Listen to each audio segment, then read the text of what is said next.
Is age just a number, or does it reflect the state of your mind and soul? Imagine feeling vibrant, energetic, and youthful no matter your years. In this chapter, uncover how your subconscious mind can rejuvenate your spirit, helping you embrace every moment with joy, vitality, and timeless energy. Let's start Chapter 20, How to Stay Young in Spirit, for your subconscious mind never grows old. It is timeless, ageless, and endless. It is a part of the universal mind of God which was never born, and it will never die. Fatigue or old age cannot be predicated on any spiritual quality or power. Patience, kindness, veracity, humility, goodwill, peace, harmony, and brotherly love are attributes and qualities which never grow old. If you continue to generate these qualities here on this plane of life, you will always remain young in spirit. I remember reading an article in one of our magazines some years ago which stated that a group of eminent medical men at the DeCourcy Clinic in Cincinnati, Ohio, reported that years alone are not responsible for bringing about degenerative disorders. These same physicians stated that it is the fear of time, not time itself, that has a harmful aging effect on our minds and bodies, and that the neurotic fear of the effects of time may well be the cause of premature aging. During the many years of my public life, I have had occasion to study the biographies of the famous men and women who have continued their productive activities into the years well beyond the normal span of life. Some of them achieve their greatness in old age. At the same time, has been my privilege to meet and to know countless individuals of no prominence who, in their lesser sphere, belong to those hardy mortals who have proved that old age of itself does not destroy the creative powers of the mind and body. He had grown old in his thought life. A few years ago, I called on an old friend in London, England. He was over 80 years of age, very ill, and obviously was yielding to his advancing years. Our conversation revealed his physical weakness, his sense of frustration, and a general deterioration almost approaching lifelessness. His cry was that he was useless and that no one wanted him. With an expression of hopelessness, he betrayed his false philosophy. We are born, grow up, become old, good for nothing, and that's the end. This mental attitude of futility and worthlessness was the chief reason for his sickness. He was looking forward only to senescence, and after that nothing. Indeed, he had grown old in his thought life, and his subconscious mind brought about all the evidence of his habitual thinking. Age is the dawn of wisdom. Unfortunately, many people have the same attitude as this unhappy man. They are afraid of what they term old age, the end and extinction, which really means that they are afraid of life. Yet, life is endless. Age is not the flight of years, but the dawn of wisdom. Wisdom is an awareness of the tremendous spiritual powers in your subconscious mind and the knowledge of how to apply these powers to lead a full and happy life. Get it out of your head once and for all that 65, 75, or 85 years of age is synonymous with the end for you or anybody else. It can be the beginning of a glorious, fruitful, active, and most productive life pattern, better than you have ever experienced. Believe this, expect it, and your subconscious will bring it to pass. Welcome the change. Old age is not a tragic occurrence. What we call the aging process is really change. It is to be welcomed joyfully and gladly, as each phase of human life is a step forward on the path which has no end. Man has powers which transcend his bodily powers. He has senses which transcend his 5 physical senses. Scientists today are finding positive, indisputable evidence that something conscious in man can leave his present body and travel thousands of miles to see, hear, touch, and speak to people, even though his physical body never leaves the couch on which it reclines. Man's life is spiritual and eternal. He need never grow old, for life, or God, cannot grow old. The Bible says that God is life. Life is self-renewing, eternal, indestructible, and is the reality of all men. Evidence for survival. The evidence gathered by the psychical research societies both in Great Britain and America is overwhelming. You may go into any large metropolitan library and get volumes on the proceedings of the Psychical Research Society based on findings of distinguished scientists on survival following so-called death. You will find a startling report on scientific experiments establishing the reality of life after death in the Case for Psychic Survival by Hereward Carrington, director of the American Psychical Institute. Life is a woman asked Thomas Edison, the electrical wizard, "Mr. Edison, what is electricity?" He replied, "Madam, electricity is. Use it." Electricity is a name we give an invisible power which we do not fully comprehend, but we learn all we can about the principle of electricity and its uses. We use it in countless ways. The scientist cannot see an electron with his eyes, yet he accepts it as a scientific fact because it is the only valid conclusion, which coincides with his other experimental evidence. We cannot see life. However, we know we are alive. Life is, and we are here to express it in all its beauty and glory. Mind and spirit do not grow old, the Bible says, and this is life eternal, that they might know thee, the only true God. John 17:3. The man who thinks or believes that the earthly cycle of birth, adolescence, youth, maturity, and old age is all there is to life is indeed to be pitied. Such a man has no anchor, no hope, no vision, and to him life has no meaning. This type of belief brings frustration, stagnation, cynicism, and a sense of hopelessness, resulting in neurosis and mental aberrations of all kinds. If you cannot play a fast game of tennis, or swim as fast as your son, or if your body has slowed down, or you walk with a slow step, remember life is always clothing itself anew. What men call death is but a journey to a new city in another dimension of life. I say to men and women in my lectures that they should accept what we call old age gracefully. Age has its own glory, beauty, and wisdom, which belong to it. Peace, love, joy, beauty, happiness, wisdom, goodwill, and understanding are qualities which never grow old or die. Ralph Waldo Emerson, poet and philosopher, said, "We do not count a man's years until he has nothing else to count." Your character, the quality of your mind, your faith, and your convictions are not subject to decay. You are as young as you think you are. I give public lectures in Caxton Hall, London, England, every few years, and following one of these lectures, a surgeon said to me, "I am 84 years of age, I operate every morning, visit patients in the afternoons, and I write for medical and other scientific journals in the evening." His attitude was that he was as useful as he believed himself to be, and that he was as young as his thoughts. He said to me, "It's true what you said, man is as strong as he thinks he is, and as valuable as he thinks he is."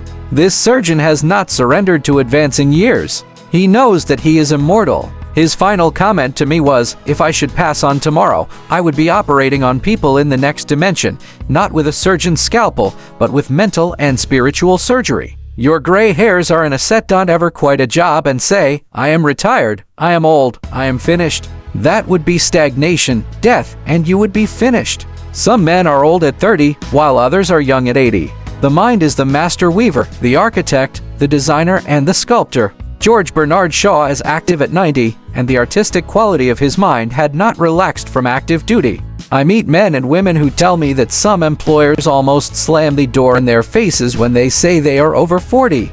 This attitude on the part of the employers is to be considered cold, callous, evil, and completely void of compassion and understanding. The total emphasis seems to be on youth, that is, you must be under 35 years of age to receive consideration. The reasoning behind this is certainly very shallow. If the employer would stop and think, he would realize that the man or woman was not selling his age or gray hair. Rather, he was willing to give of his talents, his experience, and his wisdom gathered through years of experience in the marketplace of life. Age is an asset. Your age should be a distinct asset to any organization because of your practice and application through the years of the principles of the Golden Rule and the law of love and goodwill. Your gray hair, if you have any, should stand for greater wisdom, skill, and understanding. Your emotional and spiritual maturity should be a tremendous blessing to any organization. A man should not be asked to resign when he is 65 years of age. That is the time of life when he could be most useful in handling personnel problems, making plans for the future, making decisions, and guiding others in the realm of creative ideas based on his experience and insight into the nature of the business. B. Your agey motion picture writer in Hollywood told me that he had to write scripts which would cater to the 12-year-old mind. This is a tragic state of affairs if the great masses of people are expected to become emotionally and spiritually mature. It means that the emphasis is placed on youth in spite of the fact that youth stands for inexperience, lack of discernment, and hasty judgment. I can keep up with the best of them. I am now thinking of a man 65 years of age who is trying frantically to keep young. He swims with young men every Sunday, goes on long hikes, plays tennis, and boasts of his prowess and physical powers, saying, "Look, I can keep up with the best of them." He should remember the great truth, "As a man thinketh in his heart, so is he." Prov. 23:7. diets, exercises, and games of all kinds will not keep this man young. It is necessary for him to observe that the grows old or remains young in accordance with his processes of thinking. Your subconscious mind is conditioned by your thoughts. If your thoughts are constantly on the beautiful, the noble, and the good, you will remain young regardless of the chronological years. Fear of old age. Job said, "The things which I greatly feared is come upon me." There are many people who fear old age and are uncertain about the future because they anticipate mental and physical deterioration as the years advance. What they think and feel comes to pass. You grow old when you lose interest in life, when you cease to dream, to hunger after new truths, and to search for new worlds to conquer. When your mind is open to new ideas, new interests, and when you raise the curtain and let in the sunshine and inspiration of new truths of life and the universe, you will be young and vital. You have much to give. If you are 65 or 95 years of age, realize you have much to give. You can help stabilize, advise, and direct the younger generation. You can give the benefit of your knowledge, your experience, and your wisdom. You can always look ahead, for at all times you are gazing into infinite life. You will find that you can never cease to unveil the glories and wonders of life. Try to learn something new every moment of the day, and you will find your mind will always be young. 110 years old. Some years ago, while lecturing in Bombay, India, I was introduced to a man who said he was 110 years old. He had the most beautiful face I have ever seen. He seemed transfigured by the radiance of an inner light. There was a rare beauty in his eyes, indicating he had grown old in years, with gladness and with no indicating that his mind had dimmed its lights. Retirement, a new venture. Be sure that your mind never retires. It must be a parachute which is no good unless it opens up. Be open and receptive to new ideas. I have seen men of 65 and 70 retire.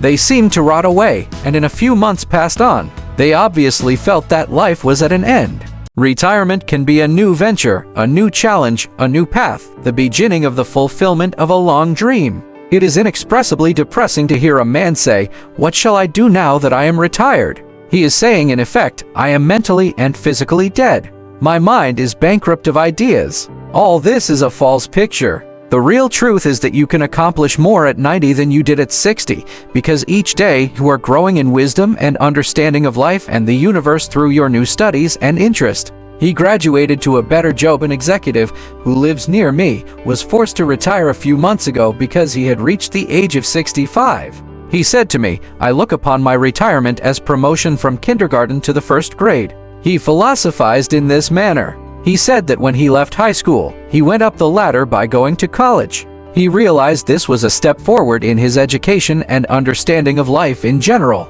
Likewise, he added, now he could do the things he had always wanted to do, and therefore his retirement was still another step forward on the ladder of life and wisdom. He came to the wise conclusion that he was no longer going to concentrate on making a living. Now he was going to give all his attention to living life. He is an amateur photographer, and he took additional courses on the subject. He took a trip around the world and took movies of famous places. He now lectures before various groups, lodges, and clubs and is in popular demand. There are countless ways of taking an interest in something worthwhile outside yourself. Become enthusiastic over new creative ideas, make spiritual progress, and continue to learn and to grow. In this manner you remain young in heart because you are hungering and thirsting after new truths, and your body will reflect your thinking at all times. You must be a producer and not a prisoner of society. The newspapers are taking cognizance of the fact that the voting population of the elderly in California elections is increasing by leaps and bounds. This means that their voices will be heard in the legislature of the state and also in the halls of Congress. I believe there will be enacted a federal law prohibiting employers from discrimination against men and women because of age. A man of 65 years may be younger mentally, physically, and psychologically than many men at 30. It is stupid and ridiculous to tell a man he cannot be hired because he is over 40. It is like saying to him that he is ready for the scrap heap or the junk pile. What is a man of 40 or over to do? Must he bury his talents and hide his light under a bushel? Men who are deprived and prevented from working because of age must be sustained by government treasuries at county, state, and federal levels. The many organizations who refuse to hire them and benefit from their wisdom and experience will be taxed to support them. This is a form of financial suicide. Man is here to enjoy the fruit of his labor, and he is here to be a producer and not a prisoner of society which compels him to idleness.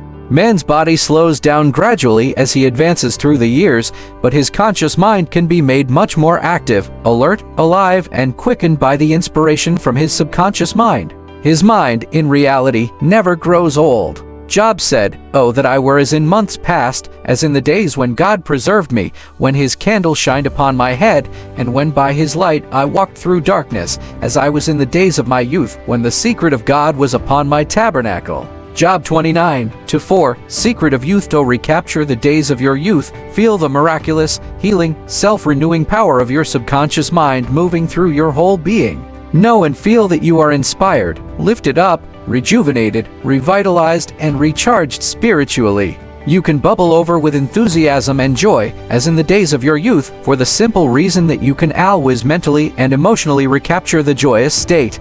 The candle, which shines upon your head, is divine intelligence and reveals to you everything you need to know. It enables you to affirm the presence of your good, regardless of appearances. You walk by the guidance of your subconscious mind, because you know that the dawn prepares and the shadows flee away. Get a vision instead of saying, "I am old." Say, "I am wise in the way of the divine life." Don't let the corporation, newspapers, or statistics hold a picture before you of old age, declining years, decrepitude, senility, and uselessness. Reject it, for it is a lie. Refuse to be hypnotized by such propaganda.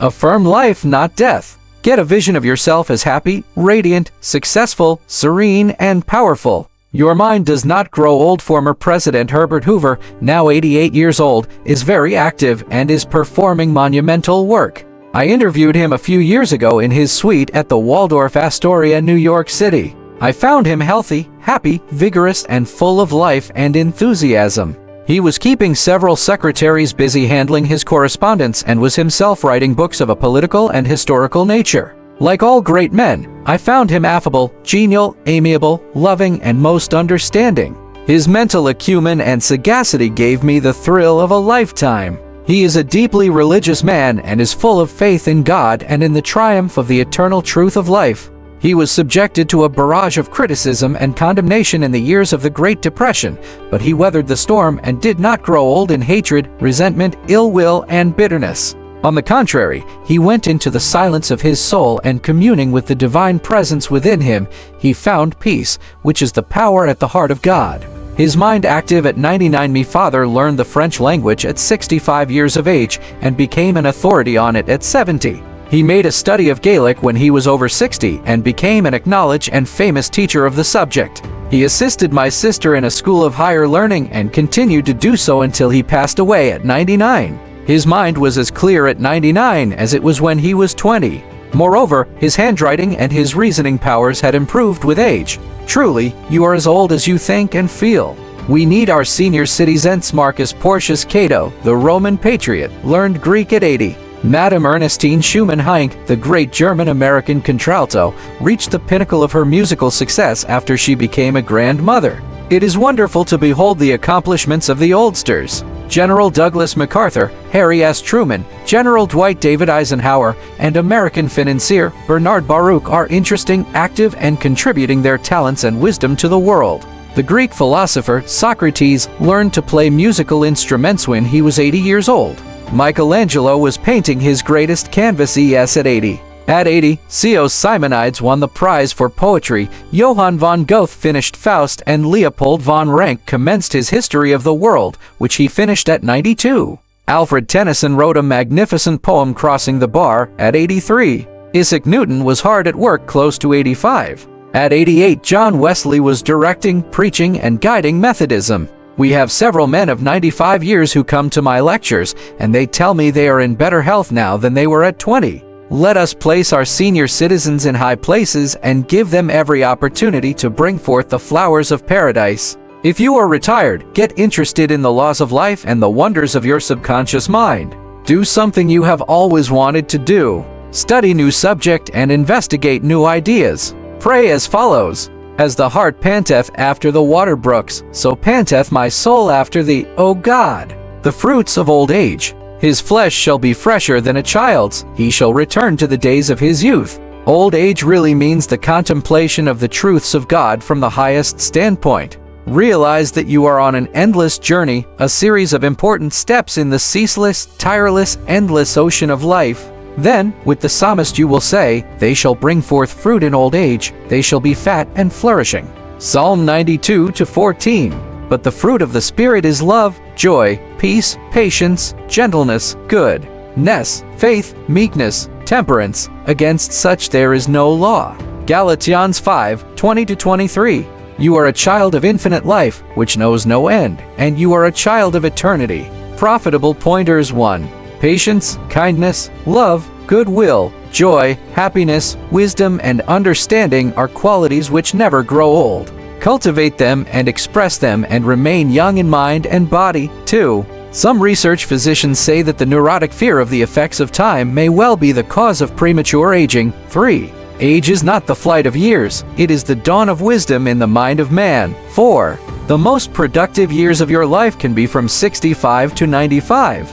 5. Welcome the advancing years. It means you are moving higher on the path of life which has no end. 6. God is life, and that is your life now. Life is self-renewing, eternal, and indestructible, and is the reality of all men. You live forever because your life is God's life. 7. Evidence of survival after death is overwhelming. Study Proceedings of Psychical Research Society of Great Britain and America in your library. The work is based on the scientific research by outstanding scientists for over 75 years. 8. You cannot see your mind, but you know you have a mind. You cannot see spirit, but you know that the spirit of the game, the spirit of the artist, the spirit of the musician, and the spirit of the speaker is real. Likewise, the spirit of goodness, truth, and beauty moving in your mind and heart are real. You cannot see life, but you know you are alive. 9. Old age may be called the contemplation of the truths of God from the highest standpoint. The joys of old age are greater than those of youth. Your mind is engaged in spiritual and mental athletics. Nature slows down your body so that you may have the opportunity to meditate on things divine. 10. We do not count a man's years until he has nothing else to count. Your faith and convictions are not subject to decay. 11. You are as young as you think you are. You are as strong as you think you are. You are as useful as you think you are. You are as young as your thoughts. 12. Your gray hairs are an asset. You are not selling your gray hairs. You are selling your talent, abilities, and wisdom which you have garnered through the years. 13. Diet and exercise won't keep you young. As a man thinketh, so is he. 14. Fear of old age can bring about physical and mental deterioration. The thing I greatly feared has come upon me. 15. You grow old when you cease to dream, and when you lose interest in life. You grow old if you are irritable, crotchety, petulant, and cantankerous. Fill your mind with the truths of God and radiate the sunshine of His love. This is youth. 16. Look ahead, for at all times you are gazing into infinite life. 17. Your retirement is a new venture. Take up new studies and new interests. You can now do the things you always wanted to do when you were so busy making a living. Give your attention to living life. 18. Become a producer and not a prisoner of society. Don't hide your light under a bushel. 19. The secret of youth is love, joy, inner peace, and laughter. In Him there is fullness of joy. In Him there is no darkness at all. 20. You are needed. Some of the great philosophers, artists, scientists, writers, and others accomplished their greatest work after they were 80 years old. 21. The fruits of old age are love, joy, peace, patience, gentleness, goodness, faith, meekness, and temperance. 22. You are a child of infinite life which knows no end. You are a child of eternity. You are wonderful. I hope you have enjoyed reading The Power of Your Subconscious Mind by Dr. Joseph Murphy. Click for more free books by Joseph Murphy. For more free PDF books on the law of attraction and metaphysics, visit the Law of Attraction Haven. You've now unlocked the powerful secrets of your subconscious mind, but the journey doesn't end here, it begins anew. Staying young in spirit is a daily choice, a commitment to nurturing your inner world and embracing life with open arms. Start today. Take one small step to implement what you've learned from this book. Revisit the chapters that spoke to you the most, practice the techniques, and watch as your life transforms. Share your journey, tell your story of how these principles have touched your life and inspired those around you. Remember, youth isn't measured by years but by the joy, curiosity, and passion you bring to each day. Let your subconscious guide you and create a life filled with purpose, vitality, and endless possibilities. Now, the question is, what will you do today to renew your spirit and step into the life you deserve? Your future is waiting. Embrace it!